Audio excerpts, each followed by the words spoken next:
Eyni cəbhədə silahdaş olan iki qardaşdan biri qazilik, digəri şəhidlik məqamını çaldı. Hərbçi ailəsində böyüdülər, vətənə xidmət yolunu seçdilər, hərbi anda sadiq qaldılar. Onun hədəfi general olmaq idi, amma ən ali məqama, ən yüksək zirvəyə yüksəldi. Şəhid oldu. Ən uca məqamda, şəhidlik məqamında qərar tutan, vətən müharibəsində tarix yazan şərəfli oğullarımızdan biri Leytenant Şükürlü Elvin Azadoğludur. Elvin öz tarixçisində çox seçilirdi. Gülər üzü var deyirdi, ata yaxşı olacaq. Ata narahat olma, hər şey əladır. O, 14 iyun 1997-ci ildə Cəllabad rayonunda hərbçi ailəsinə doğulub. Yatırdı, həmişə yoldaşım hərbidə olurdu. İstəyirdim ki, onu oynadım, turquzum oynadım, başım qarışsın. Yine baxıb üzümə gülümsüyüb yatırdı. Uşaq vaxtı nə ağlağan olub, nə bir şey, heç nə. O qədər sakit uşaq olubdu ki. Atası 1-ci Qarabağ müharibəsi veteranı, ehtiyatlı olan kapitan Azad Şəkərov Horadiz əməliyyatlarının fəal iştirakçısı olub. Vətənə sədaqət andı içmiş zabitimiz iki vətənpərvər və cəsarətli zabit oğlu tərbiyə edib. Vətən müharibəsində hər iki qardaş ön cəbhədə savaşıb. O fikirləşməzdi ki, ay mən getsəm nə olacaq, qalsam nə olacaq, bunları heç vaxt düşünməyib. Son gününə qədər, son anına qədər də düşünməyib. Leytenant Elvin Şükürlü və baş leytenant Elnur Şükürlü döyüşlərdə zabit adını uca tutaraq şərəfli döyüş yolu keçirlər. 2011-2014-cü illərdə Cəmşid Naxçıvanski adına hərbi liseydə orta təhsilini tamamlayıb, 2014-2018-ci illərdə Heydər Əliyev adına Azərbaycan Ali Hərbi Məktəbində moto atıcı ixtisası üzrə ali hərbi təhsilə yiyələnib. İki qardaş həmişə bir yerdə gediblər.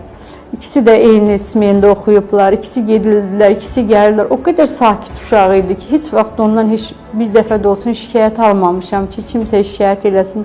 Elvin belə elədi, Elvin belə dəcəllik elədi. Həmişə nümunəvi olubdu.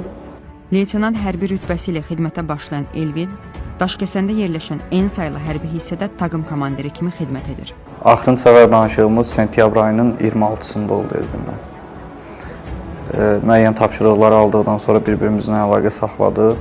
Yenə bir-birimizlə həmişəki qaydada evdəkilər sənə əmanət, mən ona, o mənə və sonda sözümüz bir-birimizə oldu ki, qazamız mübarək olur. Vətən müharibəsi zamanı Murovdağ uğrunda gedən döyüşlərdə iştirak edən Elvin 28 sentyabr 2020-ci ildə itkin düşür. Sentyabr hadisi müharibələr başladı. Mənə övladlarımın ikisində şəhid xəbəri gəldi. Sentyabrın 29-unda. Uşaqlarla əlaqə ikisi ilə kəsilmişdi.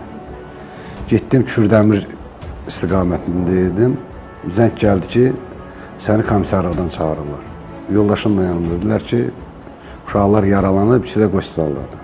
Daha sonra onun şəhid olduğu müəyyənləşir. 2021-ci ilin yanvar ayında onun nəşi tapılaraq ailəsinə təhvil verilir. Hərbi hissədə plasın qırağında oturmuşam. Dizlərimin taqəti yoxdur. Bu momenti hərbi hissənin zabiti, indi adını çəkməyəcəm, yaxınlaşdı mənə, gəldi, qucaqladı məni ki, başın sağ olsun.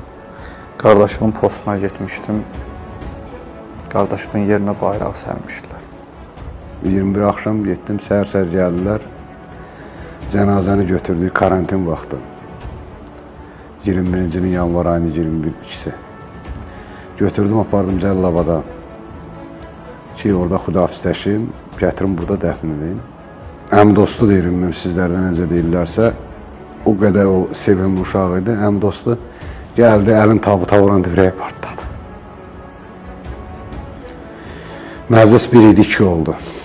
Leytenant Elvin Şükürlü 22 yanvar 2021-ci ildə 2-ci Şəhidlər Xiyabanında dəfn edilib. Ömrünün gənc çağında vətən üçün həyatını qurban verən zabitimizin qardaşı baş leytenant Elnur Şükürlü hazırda Azərbaycan ordusunun zabitidir. Atası danışır ki, Elvin zabit olaraq qarşısına hədəf qoymuşdu, general olacaqdı.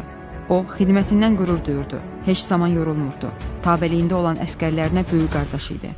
Tovuz döyüşlərində tağım komandiri kimi vəzifə borcunu layiqincə yerinə yetirdiyinə görə hərbi hissə komandanlığı tərəfindən ona təşəkkür elan olunub. Vətən müharibəsi zamanı göstərdiyi qəhrəmanlıqlar dövlətimiz tərəfindən yüksək qiymətləndirilir. Ölümündən sonra Azərbaycan bayrağı ordeni vətən uğrunda Kəlbəcərin azad olunmasına görə və şücaətə görə medalları ilə təltif edilir. Elvin Fəxri Xiyabanında dəfn olunubdu.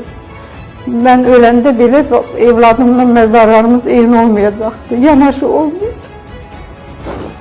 Ona görə oğlumun adını özümə soyad götürdüm ki, heç olmazsa başdaşımda oğlumun adı olsun, oğlumun şəklindən bir yerdə şəklimi qoysun. Elvin olmasa da yeni Elvinlər də olacaq. Qəlbimdə yanğı var, gözlərimdə yaş.